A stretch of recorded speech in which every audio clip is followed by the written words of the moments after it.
Hello. Okay, great. This works. Let me turn off the mic. So today I'm going to be reading The Structure of Scientific Revolutions. So I'm reading this to just broaden my breadth-based knowledge.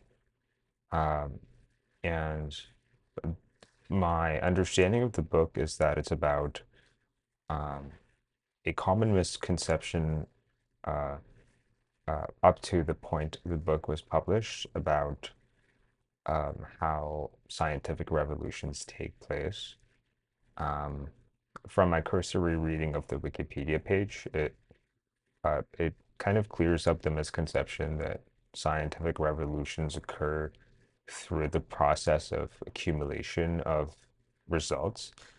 Um, but this, I think, proposes a an alternative view that scientific revolutions occur by not by accumulation, but rather by accumulation and um, um, works of revolution, essentially. So you have like a single paradigm where you accumulate a lot of results, and then using those results and using those results, not necessarily using those results, but at the end of those results, you typically have someone who comes up with a very different paradigm altogether.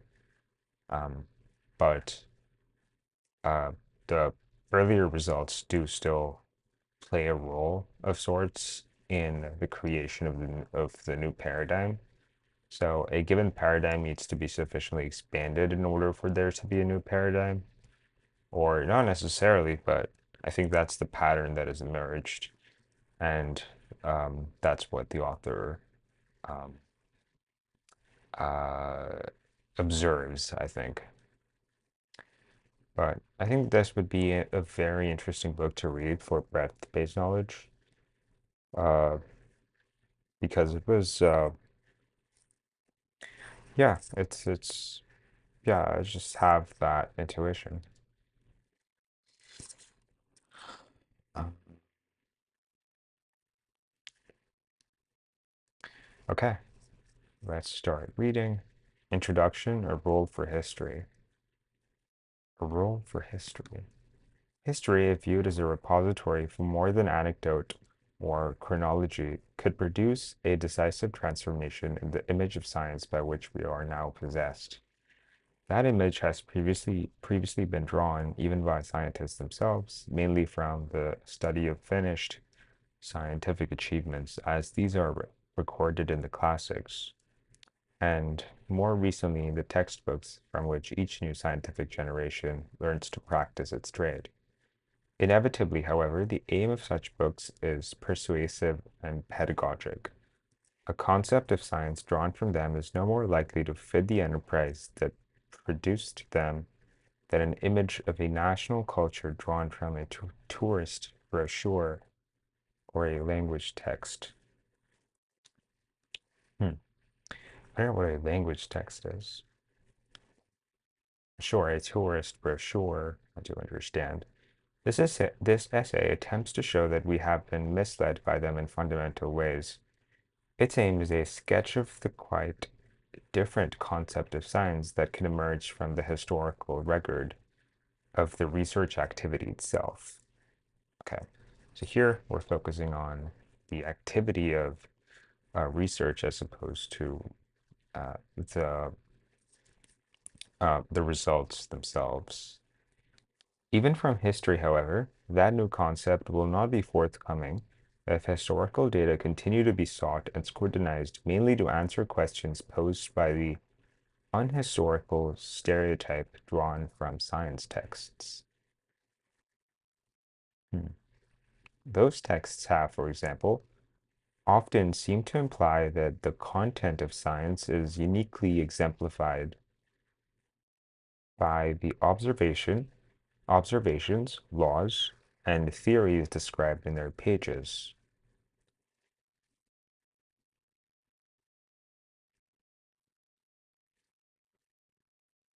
Almost as regularly, the same books have been read as saying that scientific methods are simply the ones illustrated by the manipulative techniques used in gathering textbook data, together with the logical operation employed when relating those data to the textbook's theoretical generalizations.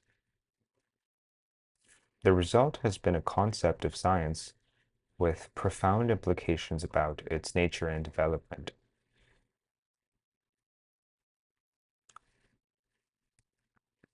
Okay, I don't quite understand that paragraph. Anyhow, let's move on. If science is the constellation of facts, theories, and methods collected in current texts, then scientists are the men who, successfully or not, have striven to contribute one or another element to that particular constellation. Scientific development becomes the piecemeal process by which these items have been added, singly and in combination, to the ever-growing stockpile that constitutes scientific technique and knowledge.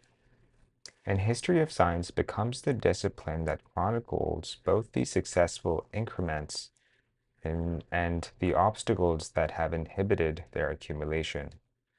Concerned with scientific development, the historian then appears to have two main tasks. On the one hand, he must determine by what man and at what point in time each contemporary scientific fact, law, and theory was discovered or invented. On the other, he must describe and explain the categories of error, myth, and superstition that have inhibited the more rapid accumulation of the constituents of the modern science text. Much research has been directed to these ends and some still is. Interesting. So I think the author here is making the claim that uh, the history of science is really not about um, uh, the accumulation of when certain facts were discovered and what inhibited the discovery of such facts or of said facts. However, uh, yeah, it's about something else that the author is yet to bring up to the reader. In recent years, however, a few historians of science have been finding it more and more difficult to fulfill the functions that the concept of development by accumulation assigns to them. As chroniclers of an incremental process, they discovered that additional research makes it harder, not easier, to answer questions like, when was oxygen discovered?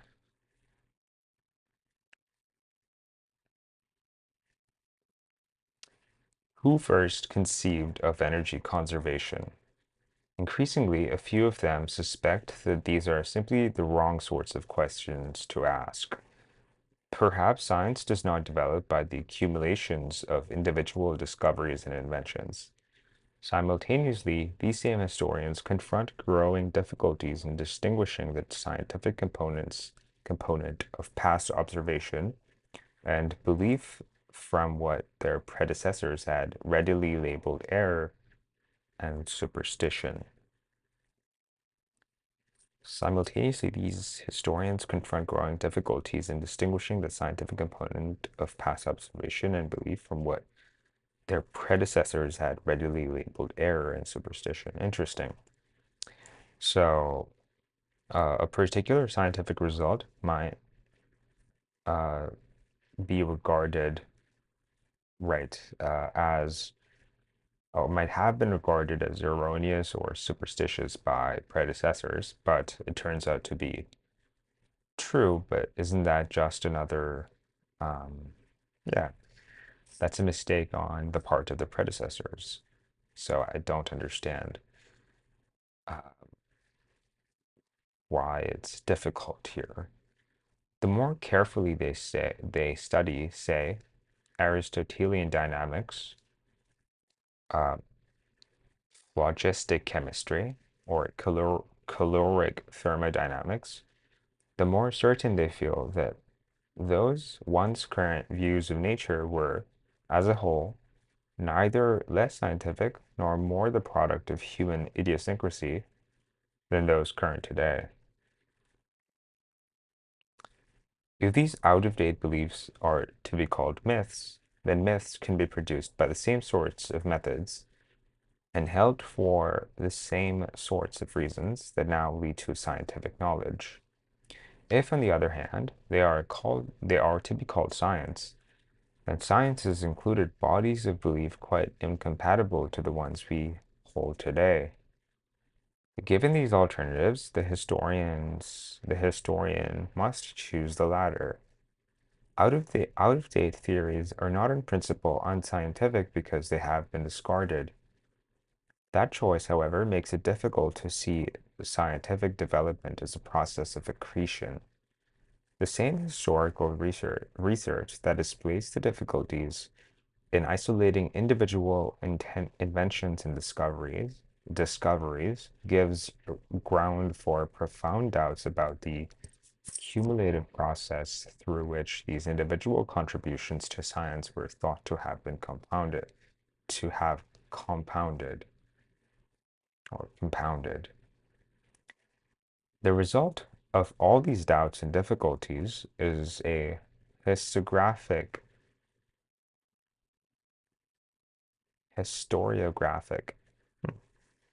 revolution in the study of science, though one that is still in its early stages. Gradually, and often without entirely realizing they are doing so, historians of science that have begun to ask new sorts of questions and trace different and often less than cumulative developmental lines for the sciences. Rather than seeking the permanent contributions of an older science to our present vantage, they attempt to display the historical integrity of that science in its own time. They ask, for example, not about the relation of Galileo's views to those of modern science, but rather about the relationship between his views and those of his group. That is, his teachers, contemporaries, his immediate successors in the sciences. Furthermore, they insist upon studying the opinions of that group and other similar ones from the viewpoint, usually very different from that of modern science. That gives us those that gives those opinions the maximum internal coherence and the closest possible fit to nature. Seen through the works Seen through the works that result, works perhaps best exemplified in the writings of Alexandra Coyer, science does not seem altogether the same enterprise as the one discussed by writers in the older historiographic tradition. By implication, at least, these historical studies suggest the possibility of a new image of science.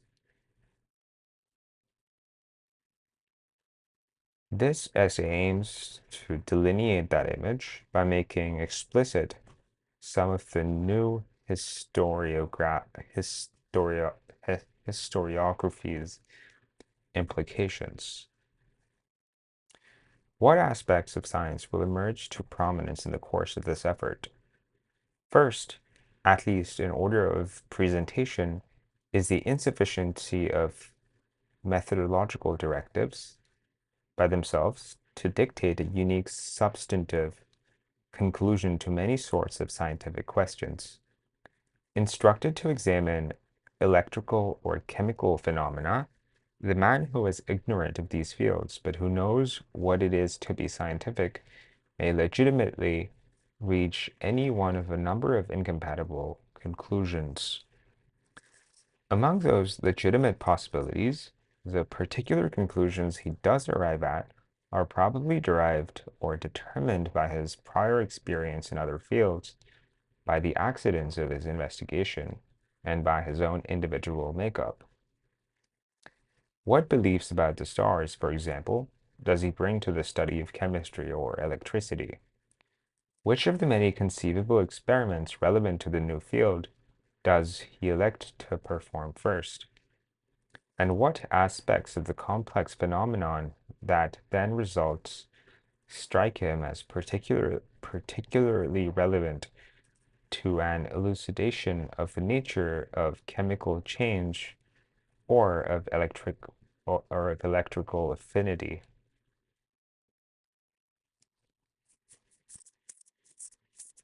For the individual, at least, and sometimes for the scientific community as well, answers to questions like these are often essential determinants of scientific development.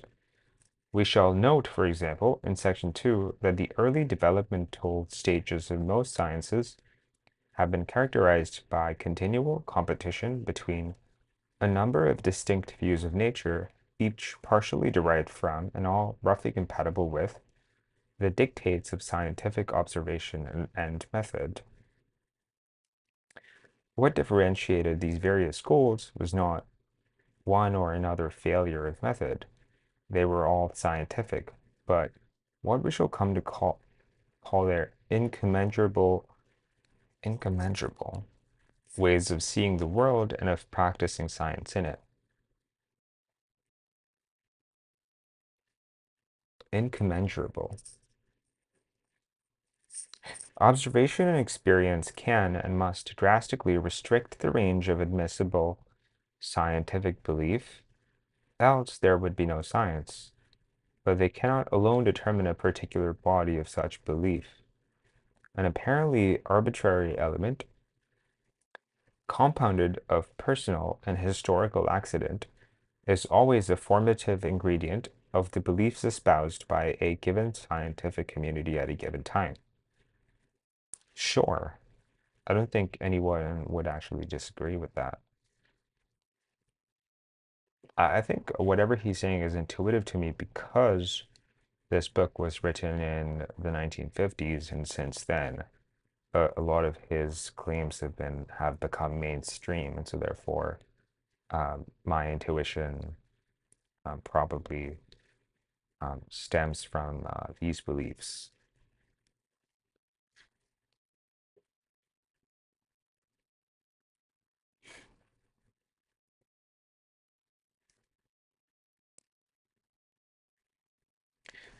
That element of arbitrariness does not, however, indicate that any scientific group could practice its trade without some set of received beliefs.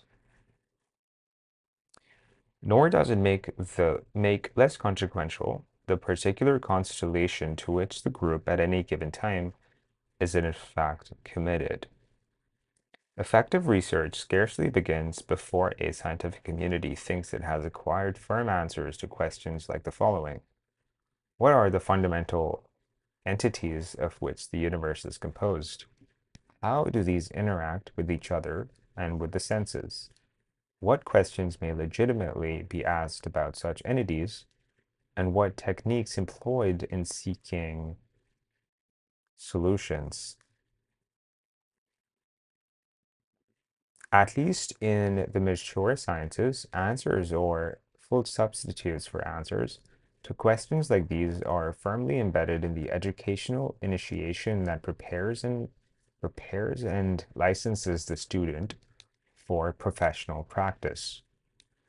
Because that education is both rigorous and rigid, these answers come to exert a deep hold on the scientific mind. That they can do so much to account both for the peculiar efficiency of the normal research activity and for the direction in which it proceeds at any given time. Hmm. When examining normal science in sections 3, 4, and 5, we shall want to finally describe that research as a strenuous and devoted attempt to force nature into conceptual boxes supplied by professional education. Simultaneously, we shall wonder whether research could proceed without such boxes. Whatever the element of arbitrariness in their historic origins, and occasionally in their subsequent development. Hmm.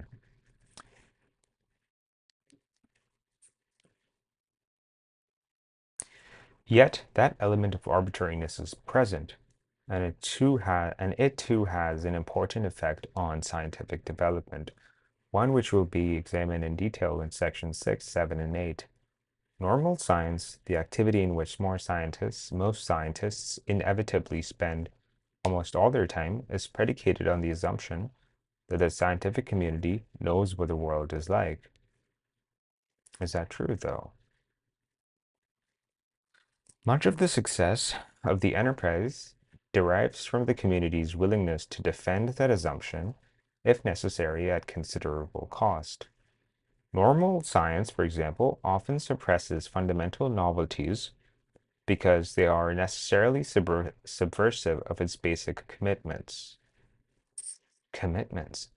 Nevertheless, so long as those commitments contain an element of the arbitrary, the very nature of normal research ensures the novelty shall not be suppressed for very long. Sometimes a normal problem, one that ought to be solvable by known rules and procedures, resists the reiterated onslaught of the ablest members of the group, within whose competence it falls. On other occasions, a piece of equipment designed and constructed for the purpose of normal research fails to perform in the anticipated manner, revealing an anomaly that cannot, despite repeated effort, be aligned with professional expectation. Professional expectation aligned with the theory. In these and other ways besides,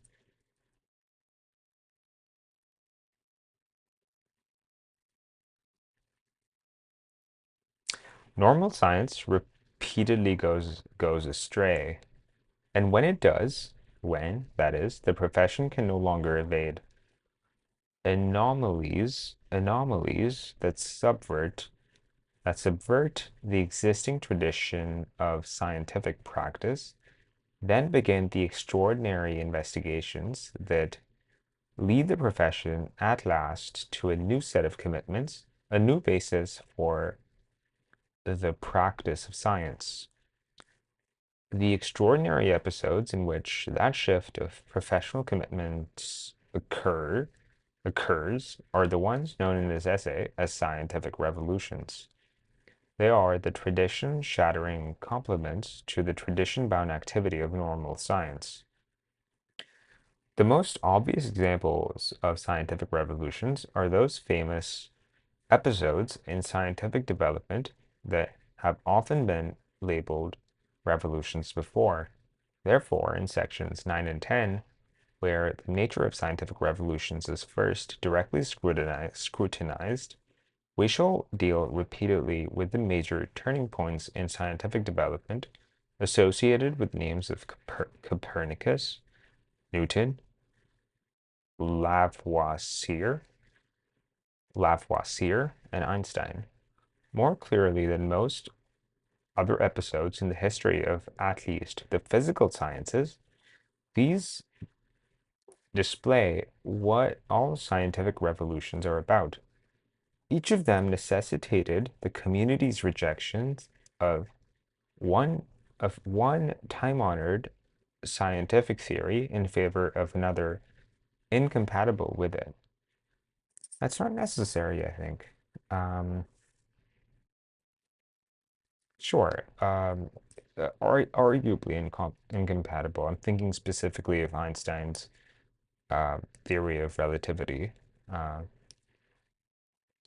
each produced a consequent shift in the problems available for scientific scrutiny and in the standards by which the profession determined what should count as an admissible problem or as a legitimate problem solution. and each transformed the scientific imagination in ways that we shall ultimately need to describe as a transformation of the world within which scientific work was done. Such changes, together with the controversies that almost always accompany them, are the defining characteristics of scientific revolutions. These characteristics emerge with particular clarity from a study of, say, the Newtonian or the chemical revolution. It is, however, a fundamental thesis of this essay that they can also be retrieved from the study of many other episodes that were not so obviously revolutionary. For the far smaller professional group affected by them, Maxwell's equations were as revolutionary as Einstein's, and they were resisted accordingly. The invention of other new theories regularly and appropriately evokes the same response from some of the specialists on whose area of special competence they impinge. For these men, the new theory implies a change in rules governing the prior practice of normal science. Inevitably, therefore, it reflects upon much scientific work they have already successfully completed. This is why a new theory, however special its range of application, is seldom or never just an increment to what is already known. Isn't this isn't shouldn't this be a revolutionary theory? Its assimilation requires the reconstruction of prior theory and the reevaluation of prior fact, and intrinsically an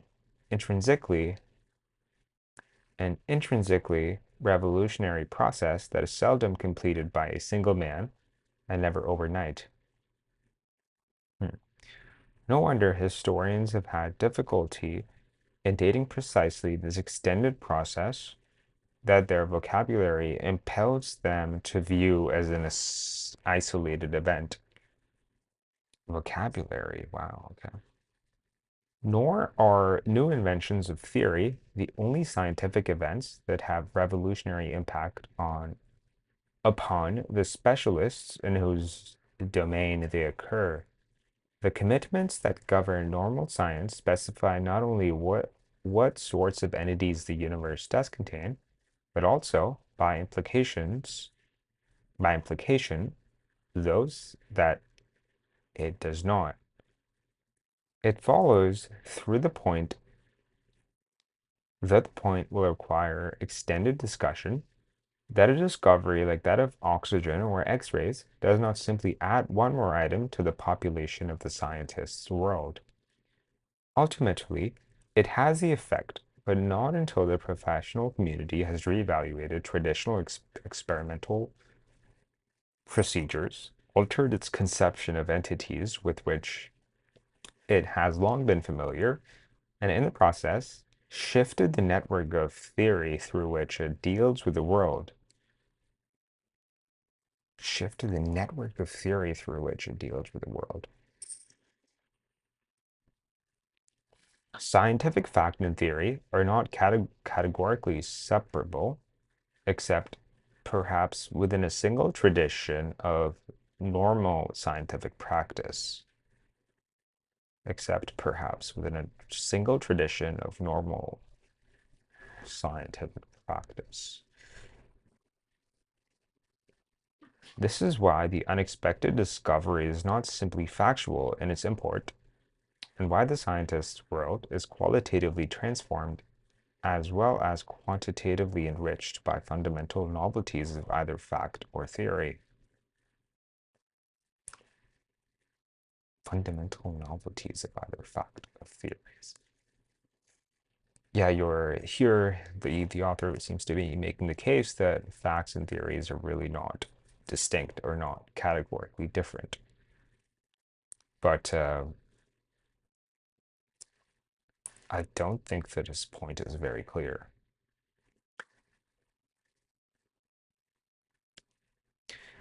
This extended conception of the nature of scientific revolutions is the one delineated in the pages that follow. Admittedly, the extension strains customary usage.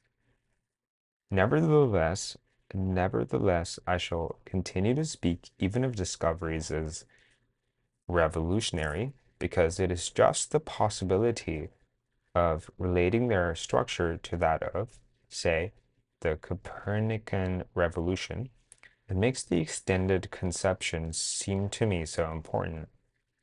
The preceding discussion indicates how the complementary notions of normal science and scientific revolutions will be developed in the 9 sections immediately to follow.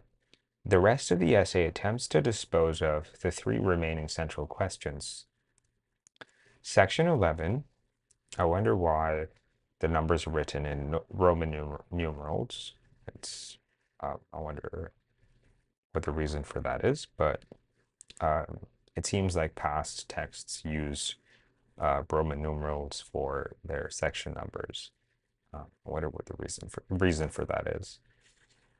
By discussing the textbook tradition, considers why scientific revolutions have previously been so difficult to see.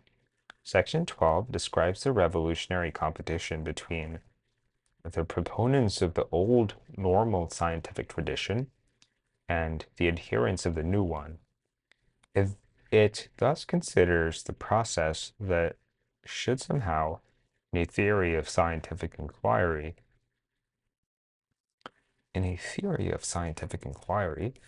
replace the confirmation or falsification procedures made familiar by our usual image of science. Competition between segments of the scientific community is the only historical process that ever actually results in the rejection of one previously accepted theory or in the adoption of another. Finally, section 13 will ask how development through revolutions can be compatible with the apparently unique character of scientific progress.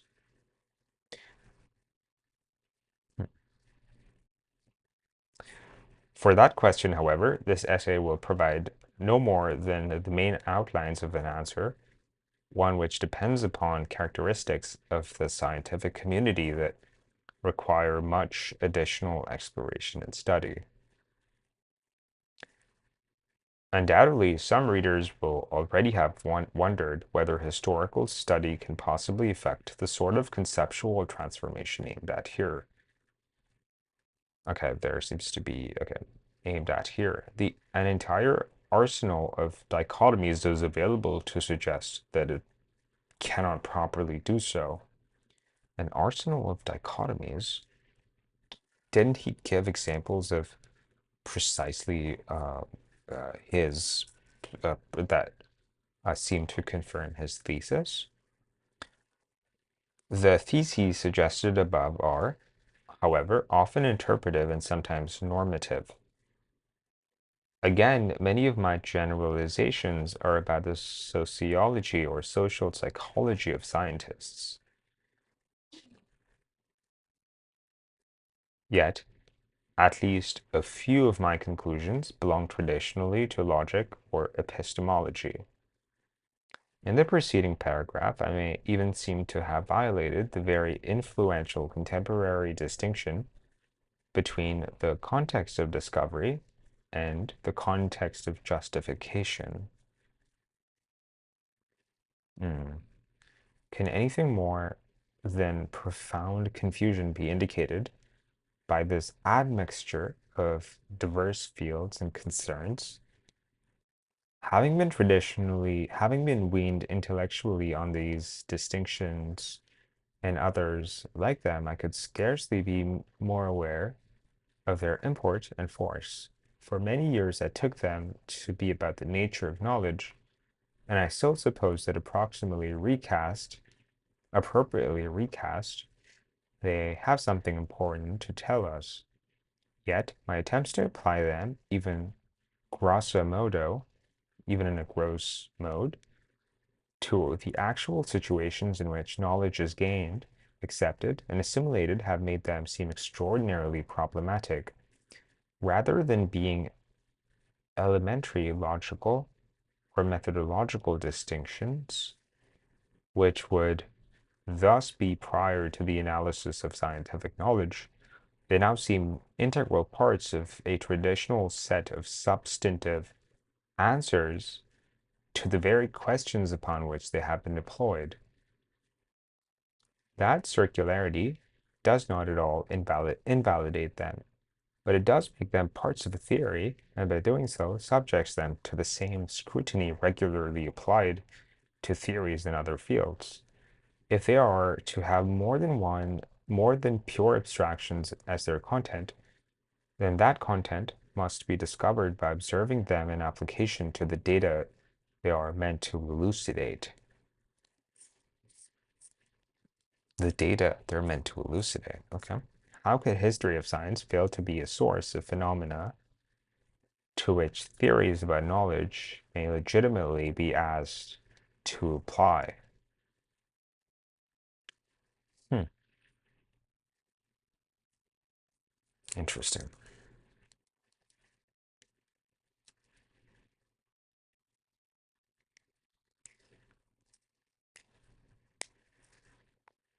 Oh, hey there, Miss Whistle down on Twitch.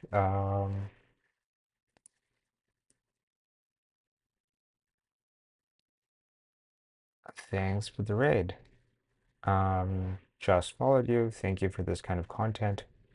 I don't think he realizes we raided him, but I have to raid in one. Oh, I'm sorry. I'm not really monitoring the chat. Um, I've just been focusing on the book that I'm reading. Thanks for the raid, though. Uh,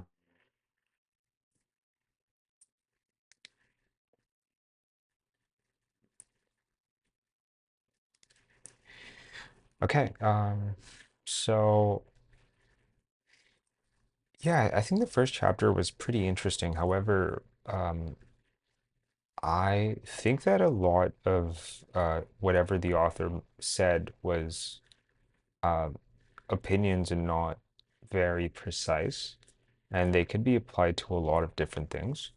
But if I had to summarize his thesis in a single sentence, it would be that scientific revolutions that occur or scientific progress happens not through just accumulation rather of facts and theories, but rather by accumulation of facts and theories and periodic revolutions, which uh, challenge the entire, which challenge the preceding theory, uh, which challenge the preceding leading theory in that particular domain.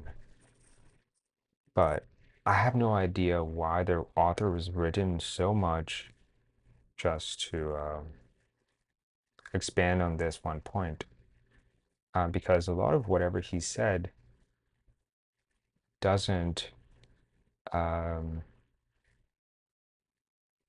yeah, they do mean things. However, it's difficult for me to structure whatever he said, uh, or put whatever he said in a framework. But anyhow, let's move on to the second chapter.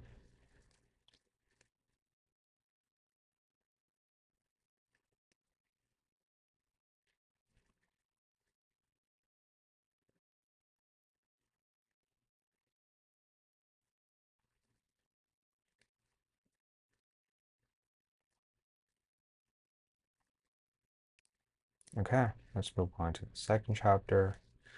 Great. The route to normal science.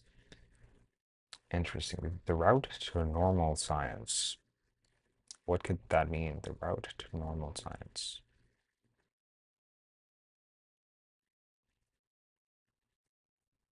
It could mean a lot of different things. Gosh, okay. Let's read the chapter itself. In this essay, normal science means research firmly based upon one or more past scientific achievements, achievements that some particular scientific community acknowledges for a time as supplying the foundation for its further practice. Today, such achievements are,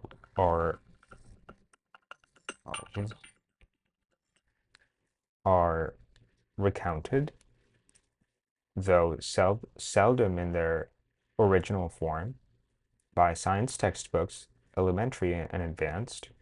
These textbooks expound the body of accepted theory, illustrate many or all of its successful applications, and compare these applications with exemplary observations and experiments.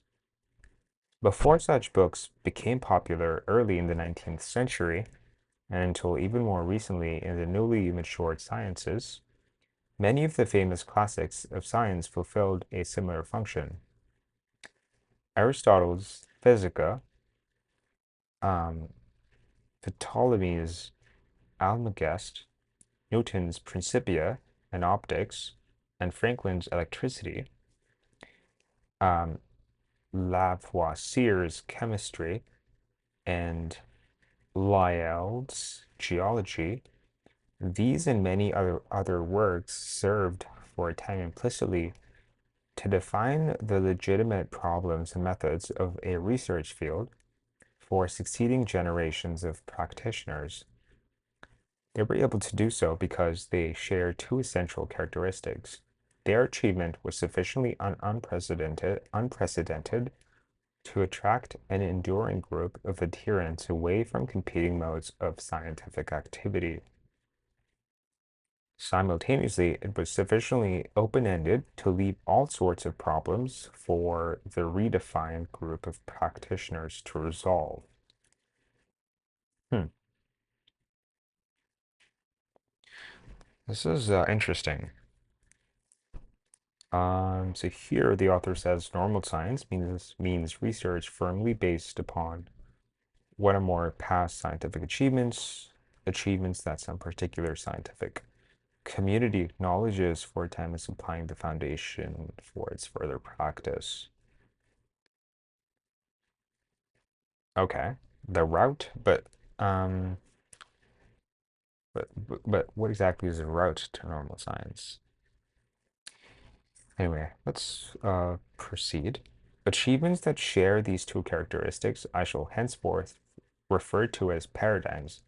Right, paradigm, that's the word. A term that relates closely to normal science. By choosing it, I mean to suggest that some accepted examples of actual scientific practice, examples which include law, theory, application, and instrumentation together, provide models from which spring particular coherent traditions of scientific research. These are the traditions which the historian describes under such rubrics as um, polemic astronomy. I think the T here is silent. Let me look it up.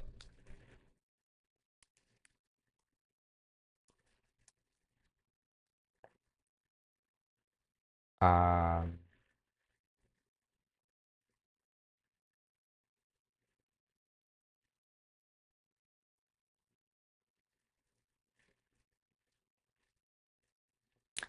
he seems more like an emperor rather than a scientist. That's what I get from the Wikipedia here. General historian, interesting, and successor of Alexander the Great. Historian, okay, so he was involved in intellectual activity. Um, how do I pronounce this? It's Ptolemy. Okay, so the P is silent. Okay. Um,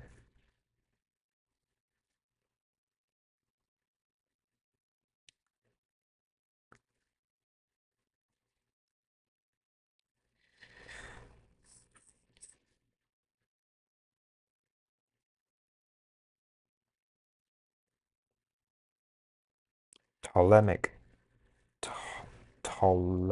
Ptolemaic astronomy or Copernican, Aristotelian dynamics or Newtonian, corpuscular optics, corpuscular optics or wave optics, and so on. The study of paradigms, including that are far more specialized than those named illustratively above, is mainly what prepares the student for membership in the particular scientific community with which he will later practice.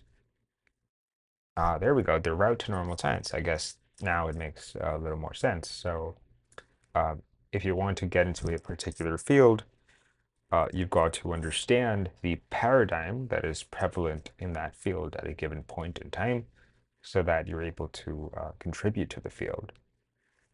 However, I think that the author makes it seem as though this is a bad thing, or I could be misinterpreting the author's uh, uh, intentions here, and even assuming that he has one is um, likely not true, or could not be true. So, however, that's the intuition that I get from this writing. Um, because it's not possible to revolutionize a field without um, first, or it's less likely that you're going to revolutionize a field without first understanding what the leading paradigm of the field says, right? So I really don't see the problem with this. Of course, things could be wrong. The paradigm, the leading paradigm could be wrong. Of course, yes.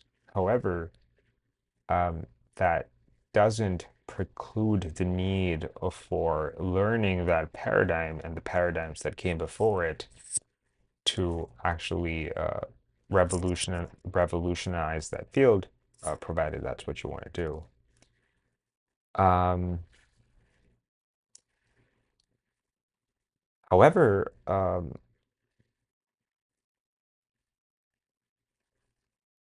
yeah, let's continue. Let's continue uh, with the subsequent paragraphs. Because he there joins men who learn of their the bases of their field from the same concrete models, his subsequent practice will seldom evoke overt disagreement over fundamentals. Men whose research is based on shared paradigms are committed to the same rules and standards for scientific practice. That commitment and the apparent consensus it produces are prerequisites for normal science. That is, for the genesis and continuation of a particular research tradition. Interesting.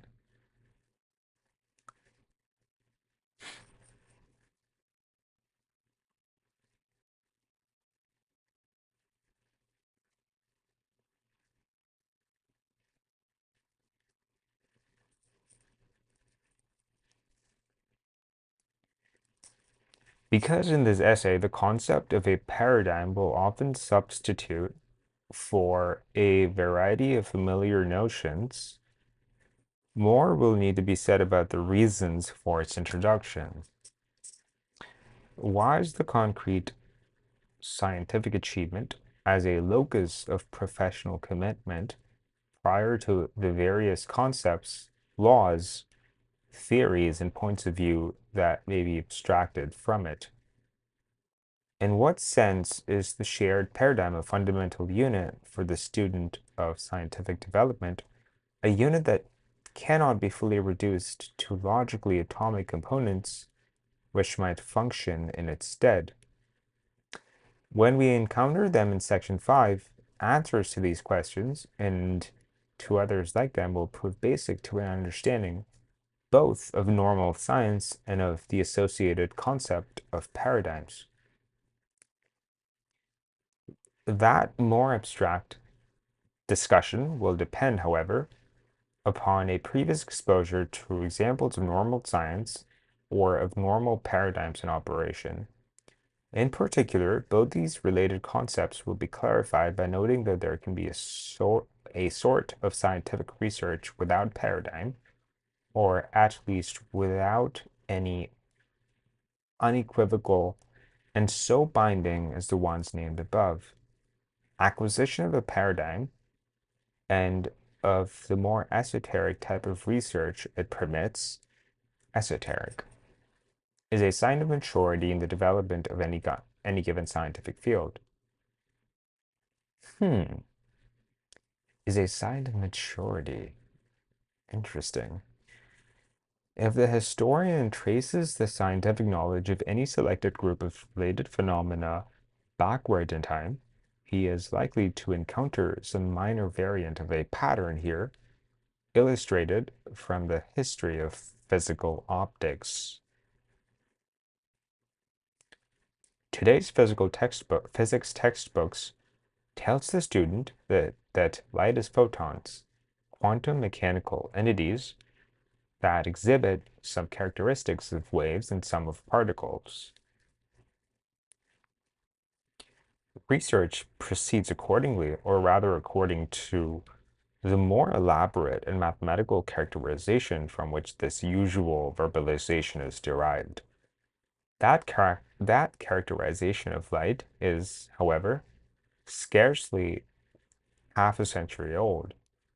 Before it was developed by Planck, Einstein, and others early in the century, physics texts taught that light was transverse wave motion, a conception rooted in a paradigm that derived ultimately from the optical writings of Young and Fresnel in the early 19th century, nor was the wave theory the first to be embraced by almost all practitioners of optical science.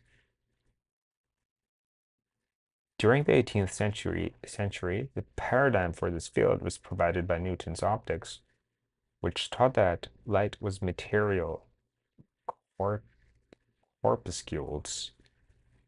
Corpuscles was material corpuscles.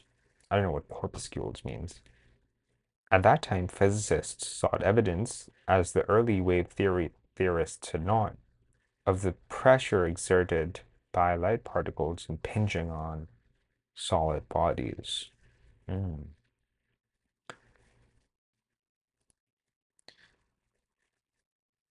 Photons, transverse wave, and material corpuscles. Interesting. These transformations of the paradigms of physical optics are scientific revolutions, and the successive transition from one paradigm to another via revolution is the usual developmental pattern of mature science. Hmm.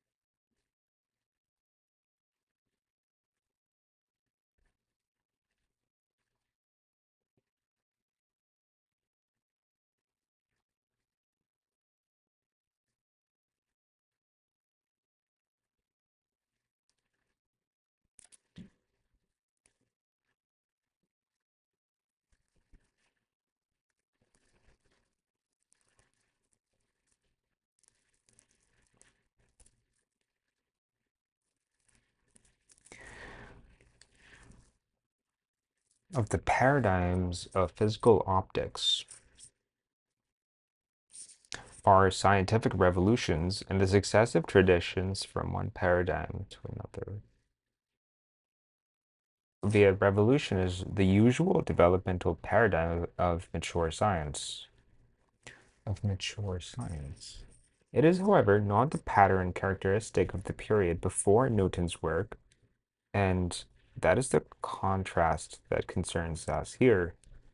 No period between remote antiquity and the end of the 17th century exhibited a single general accepted view about the nature of light.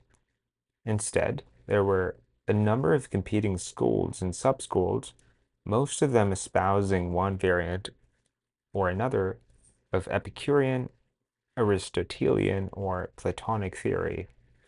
One group took light to be particles emanating from material bodies. For another, it was a modification of the medium that intervened between the body and the eye. Hmm. And still another explained light in terms of interaction of the medium with an emanation from the eye. And there were other combinations and modifications besides.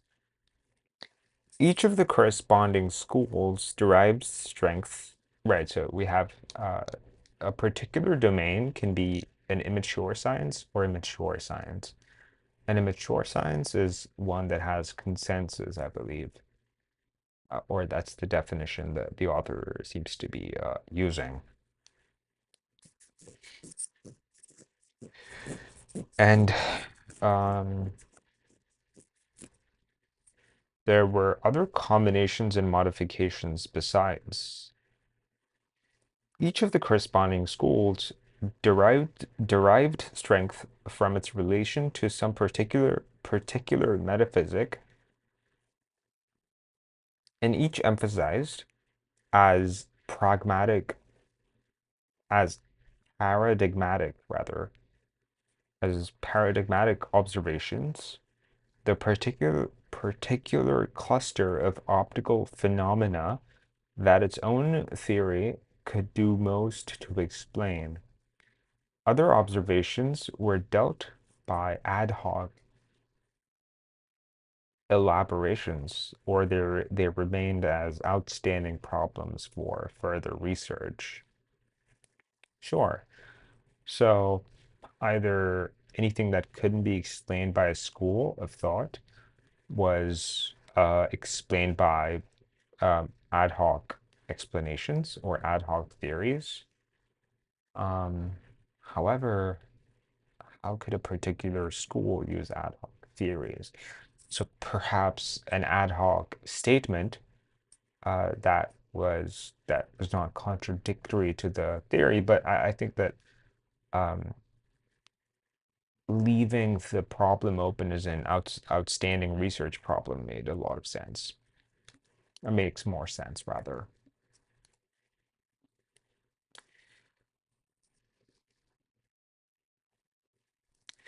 Okay.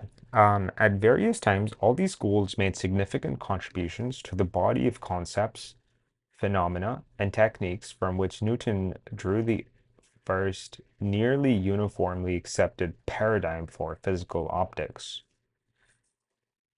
Any definition of the scientist that excludes at least the more creative members of these various schools will exclude their modern successors as well. Those men were scientists, yet anyone examining a survey of physical optics before Newton may well conclude that, though the field's practitioners were scientists, the net result of their activity was something less than science. Being able to take no common body of belief for granted, each writer on physical optics felt forced to build his field anew from its foundations. In doing so, his choice of supporting observation and experiment was relatively free, for there was no standard set of methods or phenomena that every optical writer felt forced to employ and explain. However, this I find a little weird, a little strange to for the author to be claiming because, again, science is something specific. It's the application, I I believe, of the scientific method. It's a way of examining evidence in order to test hypotheses, right? So we have science, math, and logic. And this is not so much unscientific, but rather um, unconventional. But again, I think it's possible that I feel this way only because of the intuition shift that was caused by this book. So, um,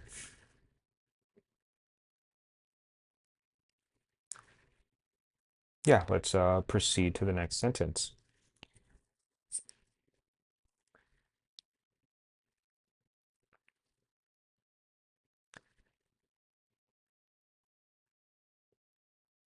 Under these circumstances, the dialogue of the resulting books was often directed as much to the members of other schools as it was to nature. That pattern is not unfamiliar in a number of creative fields today, nor is it incompatible with significant discovery and invention. It is not, however, the pattern of development that physical optics acquired after Newton and that other natural sciences make familiar today. The history of electrical research in the first half of the 18th century provides a more concrete and better known example of the way science develops before it acquires its first universally received paradigm. During that period, there were almost as many views about the nature of electricity as there were important electrical experimenters.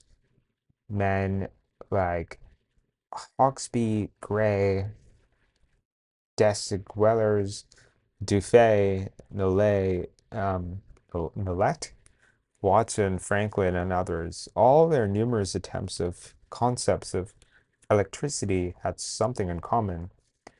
They were partially derived from one or another version of the mechanico-corpuscular philosophy that guided all scientific research of the day.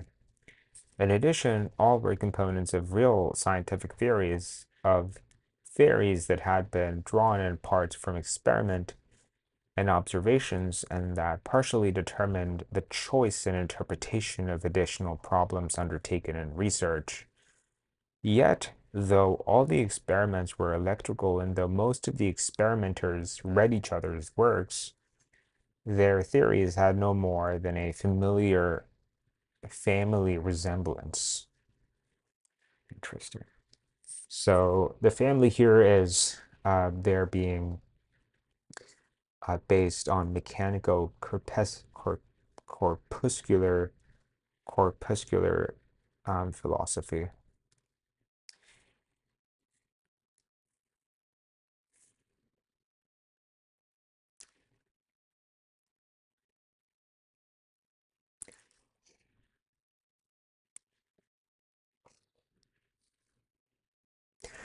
I don't know. I feel as though the author is saying a lot, but is simply not actually saying a lot. But I think the specific examples he gives are something are things that are examples that I can remember and use uh, in noticing patterns in the world. I think it is important to know these things just to provide evidence for one's thoughts. Uh, and yeah, excuse me. Yeah, I'm gonna take a break for a bit. I'm really tired.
Okay, I'm gonna turn off the webcam and my audio for a little bit, probably for about 10 minutes, and I'll be back after to continue reading the book. I'm not sure if anyone's actually watching, but um, yeah, if you are, yeah, thanks for sticking around.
Okay, I think I should be back up. Let me test the audio.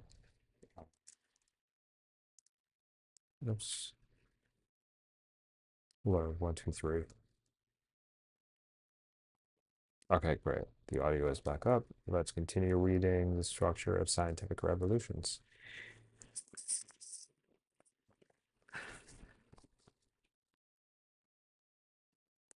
Excuse me, give me a moment.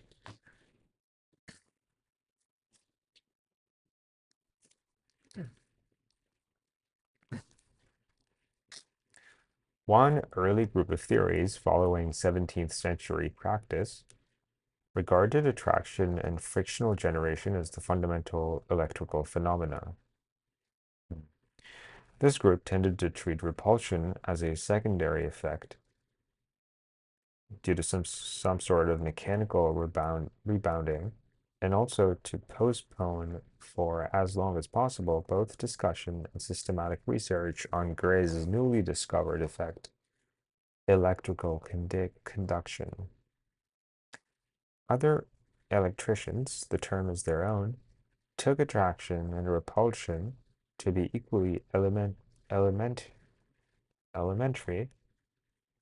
elementary manifestations of electricity and modified their theories and research accordingly.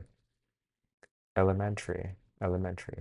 Actually, this group is remarkably small. Even Franklin's theory never quite accounted for the mutual repulsion of two negatively charged bodies.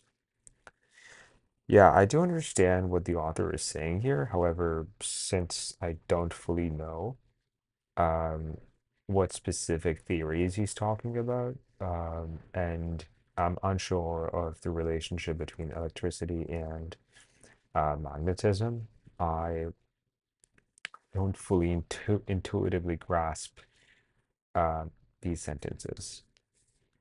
But they had as much difficulty as the first group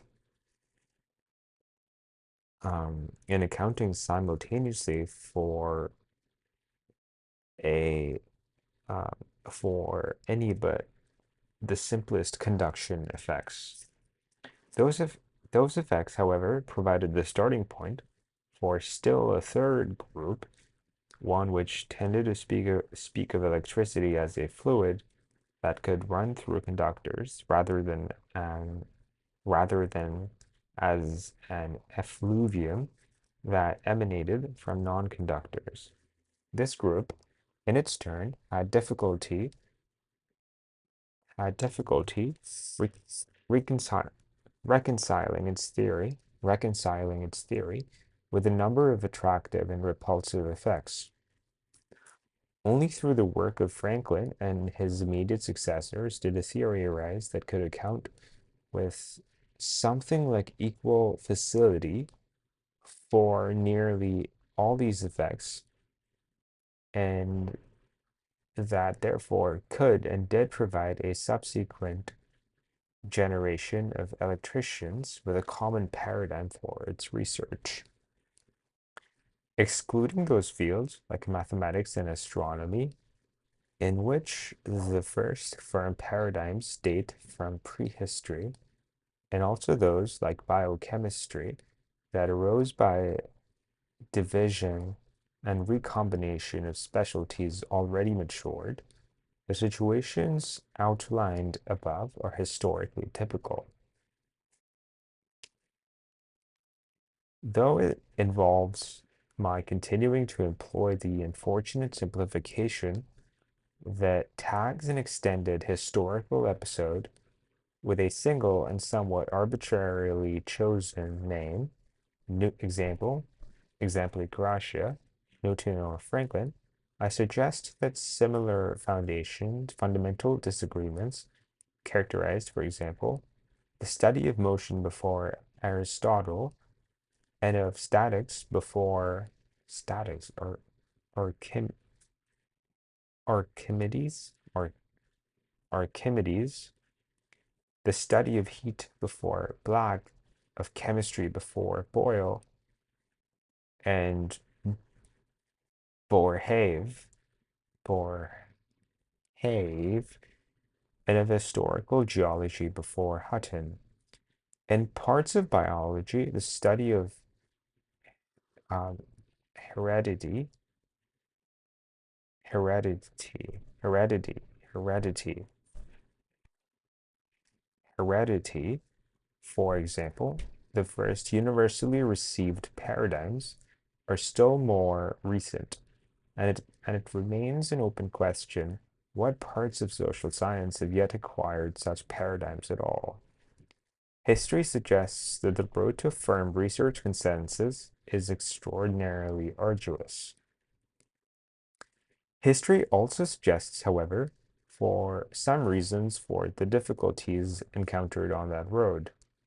In the absence of a paradigm or some candidate for a paradigm, all of the facts that could possibly pertain to the development of a given science are likely to seem equally relevant.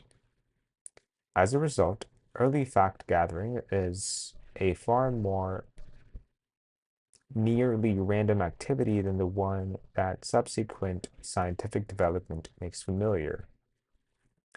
Furthermore, in the absence of a reason for seeking some particular form of more recondite information, early fact gathering is usually restricted to the wealth of data that lie ready to hand.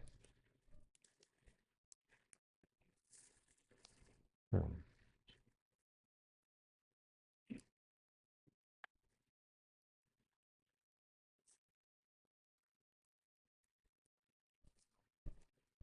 The resulting pool of facts contains those accessible to casual observation and experiments together with some of the more esoteric data retrievable from established crafts like medicine, calendar making, and metallurgy. Metallurgy? Metallurgy. Because the crafts are one readily accessible source of facts that could not have been casually discovered, technology has often played a vital role in the emergence of new sciences. But through this sort of fact collecting has been essential, but though this form of fact collecting has been essential to the origin of many significant sciences, anyone who examines, for example, Linney's encyclopedic writings or the um, Baconian natural histories of the 17th century will discover that it produces a morass. One somehow hesitates to call the literature that results scientific. The Baconian histories of heat, color, wind, mining, and so on are filled with information, some of it recondite, but they juxtapose facts with will but they juxtapose facts that will later prove revealing. Exempli gratia, heating by mixture with others, the warmth of dung heaps that will for some time remain too complex to be integrated with theory at all. I don't quite understand the thesis of this paragraph. In addition, since any description must be partial, the typical natural history often omits from its immensely circumstantial accounts of important illumination. Almost none of the early sciences of almost none of the early histories of electricity, for example, mention that chaff attracted to a rubbed glass rod bounces off again. That effect seemed mechanical, not electrical. Moreover, since the casual fact gatherer seldom possesses the time or the tools to be critical, the natural histories often juxtapose descriptions like the above with others, say, heating by anti-peristatus or by cooling, that we are now quite unable to confirm. Only very occasionally, as in the cases of ancient statics, dynamics, and geometrical optics, do facts collected with so little guidance from pre-established theory speak with sufficient clarity to permit the emergence of a first paradigm. This is the situation that creates the schools characteristic of the early stages of a science's development. No natural history can be interpreted in the absence of at least some implicit body of intertwined theoretical and methodological belief that permits selection, evaluation, and criticism.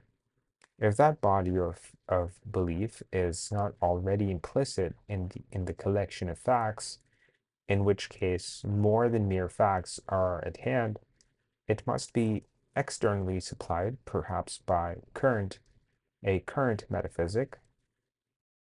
I think metaphysics is the study of what's real by another science or the personal and historical accident.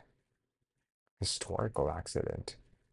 What do you mean by historical accident? No wonder, then, that in the early stages of the development of any science, different men confronting the same range of phenomena, but not usually all the same particular phenomena, describe and interpret them in different ways.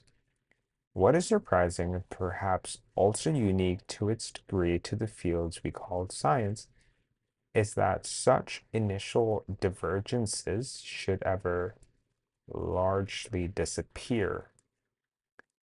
For they do disappear to a very considerable extent, and then apparently once and for all.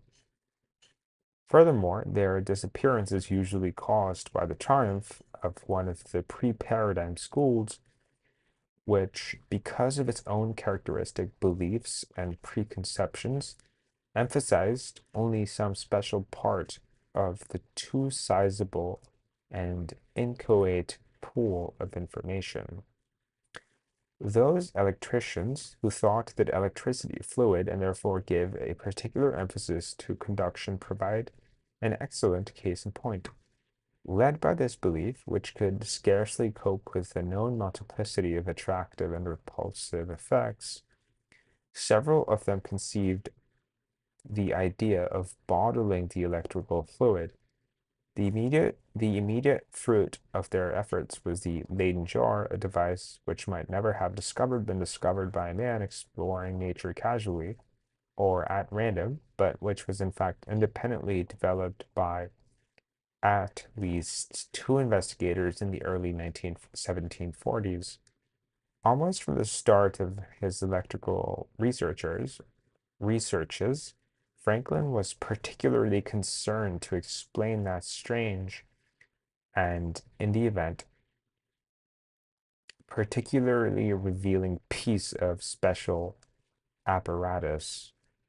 His success in doing so provided the most effective of the arguments that made his theory a paradigm, though one that was still unable to account for quite all the known cases of electrical repulsion. Interesting. The mutual case of negatively charged bodies.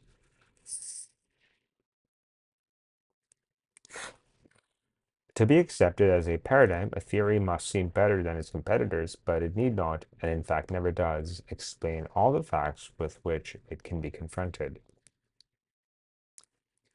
What the fluid theory of electricity did for the subgroup that held it, the Franklinian paradigm later did for the entire group of electricians.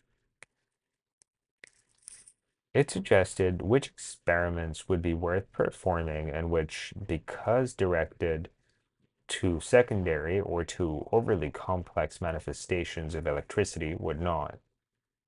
Only the paradigm did the job far more effectively, partly because the end of inter-school debate ended the constant reiteration of fundamentals, and partly because the confidence that they were on the right track encouraged scientists to undertake more precise, esoteric, and consuming sorts of work.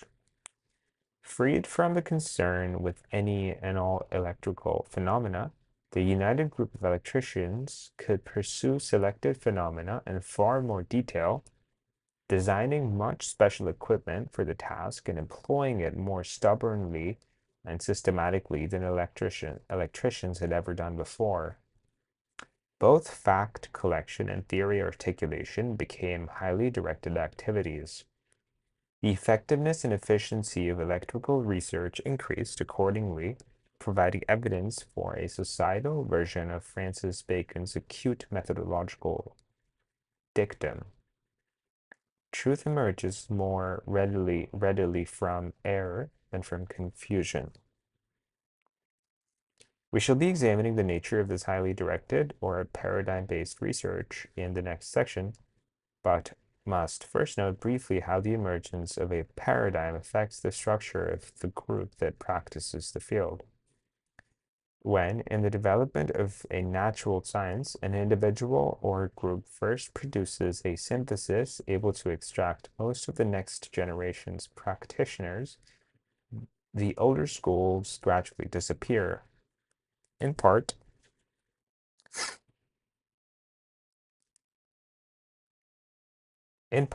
their disappearance is caused by their members' conversion to the new paradigm. But there are always some men who cling to one or another of the older views, and they are simply read out of the profession, which thereafter ignores their work. Read out of the profession. Interesting. So they are read out of the profession by not being read? Is that what the author is saying? Those unwilling or unable to accommodate their work to it must proceed in isolation or attach themselves to some other group. Historically, they have often simply stayed in the departments of philosophy from which so many of the special sciences have been spawned. As these indications hint, it is sometimes just its reception of a paradigm that transforms a group of previously interested merely in the study of nature into a profession, or at least a discipline. In the sciences, though not in fields like medicine, technology, and law, of which the principal raison d'etre is an external social need. The formation of specialized journals, the foundation of specialties of societies, and the claim for a special place in the curriculum have usually been associated with a group's first reception of a single paradigm. At least this was the case between the time a century and a half ago when the institutional pattern of scientific specialization first developed, and the very recent time when the paraphernalia of specialization acquired a prestige of their own. The more rigid definition of the scientific group has other consequences. When the individual scientist can take a paradigm for granted, he need no longer, in his major works, attempt to build his field anew, starting from first principles and justifying the use of each concept introduced. That can be left to the writer of textbooks. Given a textbook, however, the creative scientist can begin his research where it leaves off and thus concentrate exclusively upon the subtlest and most esoteric aspects of the natural phenomena that concern his group. And as he does this, his research communiques will begin a change in ways whose evolution had been too little studied, but whose modern end products are obvious to all and oppressive to many. No longer will his researches usually be embodied in books addressed, like Franklin's experiments or on electricity, or Darwin's Origin of Species, to anyone who might be interested in the subject matter of the field. Instead, they will usually appear as brief articles addressed only to professional colleagues and men whose knowledge of a shared paradigm can be assumed and prove to be the only ones to be able to read the papers addressed to them.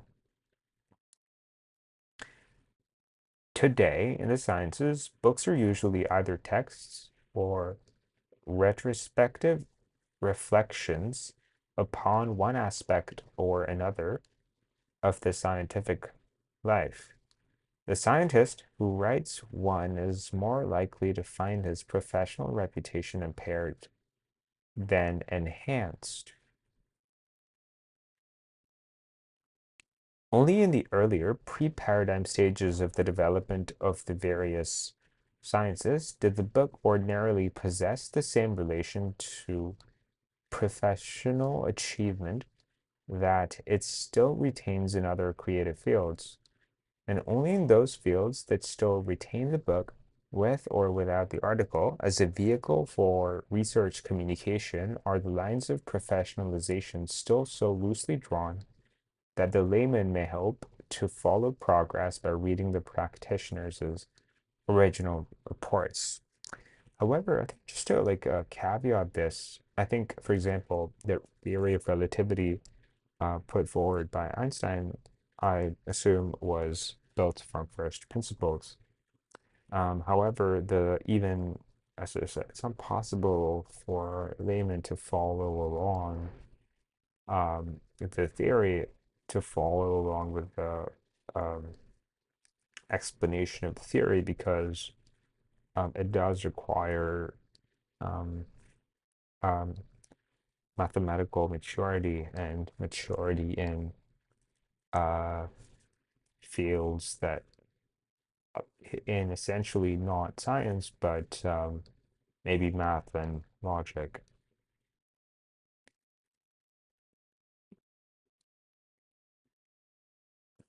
Both in mathematics and astronomy, research reports had ceased already in antiquity to be intelligible to a generally educated audience. In dynamics, oops, research became esoteric in the later Middle Ages, and it recaptured general intelligibility only briefly during the early 17th century, when a new paradigm replaced the one that had guided medieval research. Medieval, probably the Middle Ages, between 400 and 1400. Electrical research began to require translation for the layman. I think this is what I just said, which is interesting. Electrical research began to require translation for the layman before the end of the 18th century, and most other fields of physical science ceased to be generally accessible in the 19th. During the same 2 centuries, similar transitions can be isolated in the various parts of the biological sciences. In parts of the social sciences, they may be occurring today, although it has become customary, and is surely proper to deplore the widening gulf that separates the professional scientist from his colleagues in other fields. Too little attention is paid to the essential relationship between that gulf and the mechanisms intrinsic to scientific advance.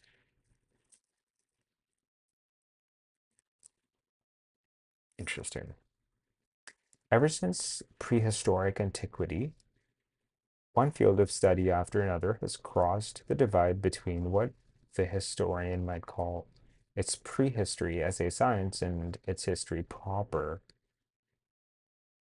These transitions to maturity have seldom been so sudden or so unequivocal as my necessarily schematic discussions may have implied, but neither have they been historically gradual, coextensive, that is to say, with the entire development of the fields within which they occurred.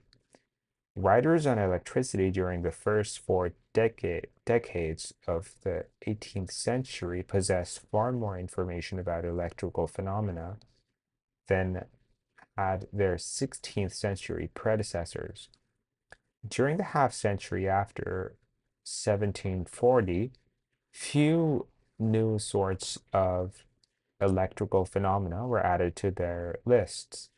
Nevertheless, in important aspects, the electrical writings of Cavendish, Coulomb, and Volta in the last third of the 18th century seem further removed from those of Gray, Dufay, and even Franklin then are the writings of these early 18th century electrical discoveries from those of the 16th century.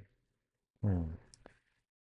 So the Gulf is expanding rapidly. Sometime between 1740 and 1780, electricians were, for the first time, enabled to take the foundations of their field for granted. So once you have a paradigm, it seems like whatever research that particular field generates becomes increasingly esoteric and requires the understanding of that particular paradigm. From that point, they pushed on to more concrete and recondite problems, and increasingly they then reported their results in articles addressed to other electricians rather than in books addressed to the learned world at large. I think this is not a great take because, yeah, my intuition tells me that this is not a great take. Because um, once things have been proven to be sufficiently true, I think that's how knowledge is. It's like a tree, it's like the branches of a tree. And sure, initially it's going to be difficult for us to recognize what the main branches are, but once we do, whatever we discovered are probably the wrong or the right branches. And even if there is a better theory that comes out, it requires maturity and logic. It requires a very high level maturity in logic, math, and science in order to grasp it. So I don't think, yeah, I just don't think that things are going to be addressable to the learned world at large. As a group, they achieved what had been gained by astronomers in antiquity and by the students of motion in the Middle Ages, of physical optics in the late 17th century, and of historical geology in the early 19th. They had, that is, achieved a paradigm that proved able to guide the whole group's research. Except with the advantage of hindsight, it is hard to find another criterion that so clearly proclaims field science.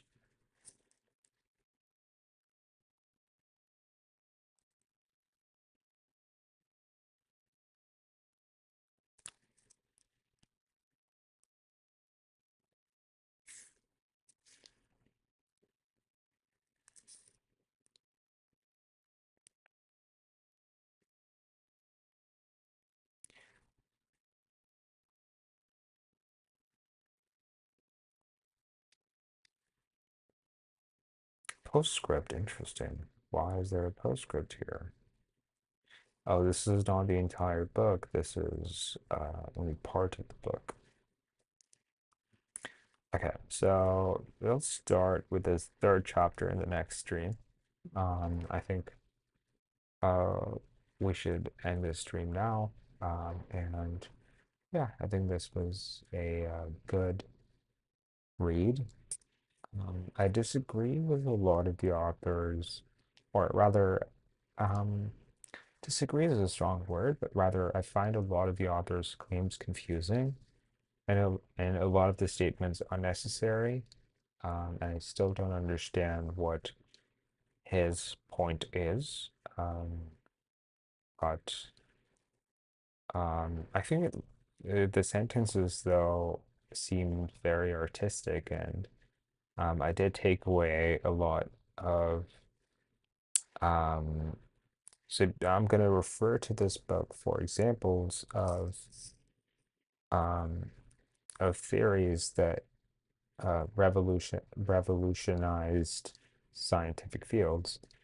So, for example, I think there are examples in the field of geology and um, optics that I don't know about, and that seem uh, quite interesting to give to people as examples because Um, yeah, it's very easy to give, I don't know, theory of relativity as an example, but um, it would be more interesting in conversations and in discussions to give examples such as um, optics or specific geology um, field that the author talks about, or um, astronomy, or something a little more uh, uh, uh, a little less commonly given as example would be great. Anyhow, I think I'm going to end the stream here. Thank you. Thanks for watching.